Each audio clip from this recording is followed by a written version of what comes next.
दोस्तों आज हम आपको बताने वाले हैं 90% लोग लमसम इन्वेस्टमेंट में ये गलती करते हैं जिसके कारण उनका पैसा बर्बाद हो जाता है। दोस्तों यदि आप म्यूचुअल फंड में लमसम के माध्यम से इन्वेस्ट करते हो या आप करने की सोच रहे हैं तो आपको इन गलतियों के बारे में ज़रूर पता होना चाहिए। दोस्तों इस वीडियो में हम आपको बताने वाले हैं आज के समय में लगभग 90% लोग ऐसे हैं जो म्यूचुअल फंड में लमसम इन्वेस्ट करते समय ये 5 गलती करते हैं जिसके कारण उनका पैसा बर्बाद हो जाता है। तो दोस्तों आज की इस वीडियो में हम आपको इन 5 गलतियों के बारे में डिटेल्स में समझाने वाले हैं। तो आइए दोस्तों शुरू करते हैं आज की वीडियो और इस टॉपिक के बारे में A to Z जानकारी डिटेल्स में समझ लेते हैं बिल्कुल आसान भाषा हिंदी में, ताकि आपके सारे डाउट क्लियर हो सकें और आपके अच्छे से समझ में आ सके। तो आइए स्टेप बाय स्टेप इस टॉपिक के बारे में डिटेल्स में समझ लेते हैं। दोस्तों सबसे पहली जो हमारी गलती होती है उसका नाम है पूरा पैसा एक ही दिन निवेश कर देना। ठीक है, यानी आप एक ही बार में पूरा पैसा म्यूचुअल फंड में निवेश कर देते हैं। दोस्तों सबसे बड़ी गलती यही होती है। मान लीजिए आपके पास फॉर एग्जांपल 10 लाख है, कितनी भी हो सकते हैं, हमने यहाँ पे 10 लाख का एग्जांपल लेके रखा है। ठीक है, मान के चलते हैं आपके पास यहाँ पे 10 लाख रुपए हैं और आपने क्या किया, आपने पूरा पैसा उस समय निवेश कर दिया जब बाजार अपनी हाई पर था। ठीक है, क्योंकि देखो जब मार्केट चलता है इस तरीके से चलता है, थोड़ा ऊपर थोड़ा नीचे, थोड़ा ऊपर थोड़ा नीचे, और कभी कभी इस तरीके से थोड़ा यहाँ पे गिर भी जाता है। तो मान के चलते हैं जब बाजार हाई पर था, मतलब टॉप पर था यहाँ पर, तब आपने यहाँ पे पूरा का पूरा पैसा यहाँ पे 10 लाख रुपए निवेश कर दिया। ठीक है, अब क्या होगा वो समझो। अगर अगले महीने मान के चलते हैं मार्केट यहाँ पे 20% क्रैश कर जाता है तो क्या होगा, तो आपके निवेश की यहाँ पे वैल्यू कुछ समय के लिए यहाँ पे काफ़ी कम आपको दिखाई देगी। ठीक है, जैसे मान लो आपने यहाँ पे निवेश कर दिया और अगले महीने मान लो 2-3 महीने बाद आपकी जो मार्केट था वो यहाँ पे नीचे गिर गया, तो आपने जो मान लो 10 लाख रुपए निवेश किए होंगे ना, वो काफ़ी हद तक आपको यहाँ पे कम दिखाई देंगे। 8 लाख दे, 7 लाख दे, ठीक है, 9 लाख दे, इस तरह से आपको दिखाई देंगे। इससे क्या होगा, आप यहाँ पे दिमाग खराब हो जाएगा कि हमारा यहाँ पे जो वैल्यू थी काफ़ी कम दिखाई दे रही, रेड रेड दिखाई देगी। ठीक है, तो अब आप बोलो करना क्या, तो आइए क्या करें उसके बारे में समझ लेते हैं। देखो अगर रकम बहुत बड़ी है तो आप उसको 3 से 12 महीने में हिस्से में बांट सकते हैं और उस तरीके से आप यहाँ पे निवेश कर सकते हैं। जैसे मान लो आप ऐसा कर सकते हैं, थोड़ा सा पैसा इस महीने निवेश कर दिया, थोड़ा सा पैसा अगले महीने, थोड़ा सा पैसा अगले महीने, थोड़ा सा पैसा अगले महीने, यानी कि 3 से 12 महीने के बीच बांट लेंगे। इससे क्या होगा, मार्केट कभी ऊपर यहाँ पे भी आपका पैसा निवेश होगा, नीचे मार्केट जाएगा तब भी आपका पैसा निवेश होगा। ठीक है, या तो आप ऐसा कर सकते हैं थोड़ा बहुत मार्केट जब भी गिरे तब आप यहाँ पे निवेश कर दे, ऐसा भी आप कर सकते हैं यदि आपको नॉलेज है थोड़ी बहुत। तो यदि नॉलेज नहीं है तो आप इस तरह से कर सकते हैं, 3 से 12 महीने यानी 1 साल के अंदर आप पैसे यहाँ पे कई हिस्सों में निवेश कर सकते हैं, ऐसा कर सकते हैं। इससे क्या होगा, जो आपका मार्केट होगा नीचे भी आपका निवेश होगा, थोड़ा ऊपर भी होगा नीचे भी होगा, इससे आपकी जो वैल्यू है काफ़ी अच्छे से यहाँ पे मैनेज भी हो जाएगी और आपको रिटर्न भी अच्छा मिलेगा। तो पहली गलती दोस्तों लोग ये करते हैं, पूरा पैसा एक ही दिन निवेश कर देते हैं। तो आपको ये गलती नहीं करनी है यदि बड़ा अमाउंट है तो। दोस्तों दूसरी गलती क्या है वो समझो। दूसरी गलती है केवल पिछले रिटर्न देखकर म्यूचुअल फंड चुन लेना। जी हाँ दोस्तों, बहुत सारे लोग क्या करते हैं, वो म्यूचुअल फंड सेलेक्ट करेंगे ना तो पिछला रिकॉर्ड देख लेंगे, पिछला रिटर्न देख लेंगे 1 साल का, यदि उसने अच्छा दिया है तो बहुत सारे लोग उसमें इन्वेस्ट कर देंगे। जैसे बहुत से लोग सोचते हैं इस फंड ने पिछले साल 40% का रिटर्न दिया है इसलिए यही सबसे अच्छा होगा, लेकिन ऐसा जरूरी दोस्तों नहीं होता।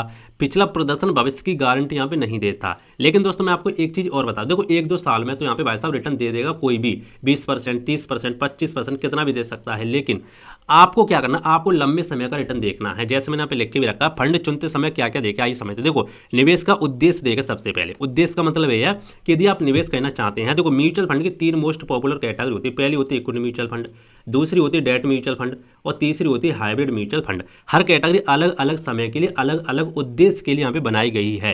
यदि आपके पास लंबे समय का टाइम है कम से कम 10 साल का, तो आप इक्विटी म्यूचुअल फंड की कैटेगरी में निवेश कर सकते हैं। इसमें आपको सबसे ज़्यादा रिटर्न, सबसे ज़्यादा रिस्क देखने को मिलता है। यदि लंबा समय तो कर सकते हैं। यदि आपके पास कम समय है, 5 साल से कम है, तो आप डेट म्यूचुअल फंड में कर सकते हैं। यदि आपके पास यहाँ पे 10 साल से कम है, 10 साल से कम, 5 साल से ऊपर, तो आप हाइब्रिड म्यूचुअल फंड की कैटेगरी में कर सकते हैं। हर कैटेगरी का अलग अलग पर्पस होता है। तो आपको सबसे पहले डिसाइड करना होगा आपका उद्देश्य क्या है, आपका गोल क्या है, कब आपको पैसा चाहिए, उसी तरीके से आपको म्यूचुअल फंड यहाँ पे सिलेक्ट करना होगा। दूसरा होता है जोखिम का स्तर, आपको रिस्क भी यहाँ पे समझना होगा। फंड मैनेजर का रिकॉर्ड भी आपको देखना होगा, एक्सपेंस रेशियो भी देखना होगा, और दोस्तों मेन चीज लंबे समय 5 से 10 वर्ष का आपको प्रदर्शन देखना होगा। मतलब आपको रिटर्न देखना होगा, किसने 10 साल में एवरेज कितना रिटर्न दिया है, 5 साल में कितना दिया है। ठीक है, इस तरीके से आप यहाँ पे सिलेक्ट कर सकते हैं। तो दूसरी गलती लोग ये करते हैं कि ज़्यादा रिटर्न देखते ही 1-2 साल का और यहाँ पे निवेश कर दे, तो आपको ये गलती नहीं करनी। दोस्तों तीसरी गलती क्या है, तीसरी गलती है कि इमरजेंसी फंड का पैसा निवेश कर देना। जी हाँ दोस्तों, यह बहुत बड़ी गलती हो जाती है, इमरजेंसी फंड का पैसा यहाँ पे निवेश कर देना। देखो कई लोग अपनी पूरी बचत म्यूचुअल फंड में यहाँ पे लगा देते हैं। फिर अचानक मेडिकल, मान लो मेडिकल इमरजेंसी, मान लो नौकरी छूटना या किसी अन्य ज़रूरत के कारण पैसा यहाँ पे निकालना पड़ता है। इससे क्या होता है, इससे नुकसान हो सकता है, या तो खासकर अगर बाजार नीचे हो तो आपको नुकसान भी हो सकता है। इससे आपका इन्वेस्टमेंट भी यहाँ पे टूट जाता है। तो यह बहुत सारे लोग गलती करते ही करते हैं।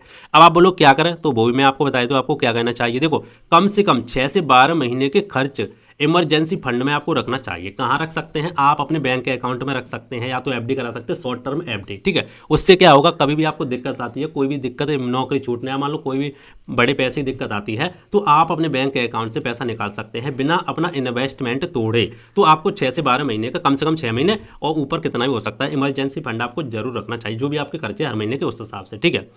दोस्तों, चौथी जो गलती होती है वो होती है शॉर्ट टर्म गोल के लिए इक्विटी म्यूचुअल फंड चुन लेना। जी हाँ दोस्तों, यह बहुत सारे लोग गलती करते ही करते हैं। जैसे अगर आपके पास मान लो 1 से 3 साल का टाइम है, 1 से 3 साल में घर खरीदना है, मान लो शादी करनी या किसी अन्य जरूरत के लिए आपको पैसा चाहिए, तो इक्विटी म्यूचुअल फंड को आपको इस कैटेगरी में निवेश नहीं करना चाहिए। बहुत सारे लोग इसी कैटेगरी में निवेश कर देते हैं, क्योंकि इसमें आपको सबसे ज़्यादा रिस्क, सबसे ज़्यादा यहाँ पे रिटर्न देखने को मिलता है। इक्विटी म्यूचुअल फंड में कम से कम समय में उतार चढ़ाव अधिक होता है। जी हाँ दोस्तों, कम समय के लिए इन्वेस्ट करें तो इसमें उतार चढ़ाव बहुत ज़्यादा होता है। तो आपको इक्विटी म्यूचुअल फंड में कम समय के लिए इन्वेस्ट नहीं करना चाहिए। अब आप बोलो क्या करें, तो वो भी समझ लो। देखो, यदि आपका समय 1 से 3 साल है तो आप डेट म्यूचुअल फंड की कैटेगरी में निवेश कर सकते हैं, या अन्य कम जोखिम वाले विकल्प आप चुन सकते हैं। वैसे डेट म्यूचुअल फंड अच्छा होता है। यदि आपके पास 10 साल या उससे अधिक टाइम है तो ही आप इक्विटी म्यूचुअल फंड की कैटेगरी में जाएं, क्योंकि इसमें आपको सबसे ज़्यादा रिस्क और सबसे ज़्यादा रिटर्न देखने को मिलता है। और यदि आपके पास 3 साल से ज़्यादा और 5 साल का टाइम है तो आप हाइब्रिड म्यूचुअल फंड की कैटेगरी में निवेश कर सकते हैं। इसमें आपको मीडियम रिस्क मीडियम रिटर्न देखने को मिलता है। तो 3 मोस्ट पॉपुलर कैटेगरी होती है इसकी, ठीक है। तो आपके समझ में आ गया होगा। अब दोस्तों, लास्ट जो हमारी गलती है, गलती नंबर 5, मार्केट क्रैश देखकर घबरा जाना। जी हाँ दोस्तों, यह बहुत सारे लोग गलती कर ही देते हैं। देखो, बहुत लोग मार्केट गिरते ही निवेश बेच देते हैं। यही सबसे बड़ी दोस्तों गलती होती है। इतिहास बताता है कि बाजार में गिरावट के बाद अक्सर समय के साथ रिकवरी भी हुई है। हालांकि इसकी कोई दोस्तों गारंटी नहीं होती, लेकिन पिछला रिकॉर्ड देखेंगे तो हिस्ट्री में तो भाई साहब जितनी बार मार्केट गिरा उतनी बार उठा ही है।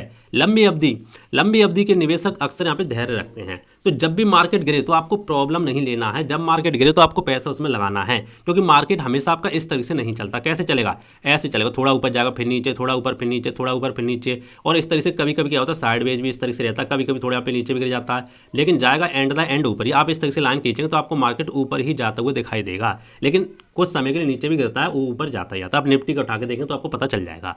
तो दोस्तों, उम्मीद करता हूँ आज के वीडियो आपको पसंद आया होगा। जो भी आपके डाउट थे सारे के सारे मैंने आपके डाउट यहाँ पे क्लियर कर दिए हैं। फिर भी दोस्तों, इससे लेकर यदि आपको कोई डाउट हो तो आप नीचे कमेंट कर देना, मैं आपको रिप्लाई देने का जरूर कोशिश करूंगा। बाकी दोस्तों, मिलते हैं इंटरेस्टिंग नई वीडियो में। तो जय हिंद, वंदे मातरम, बाय बाय।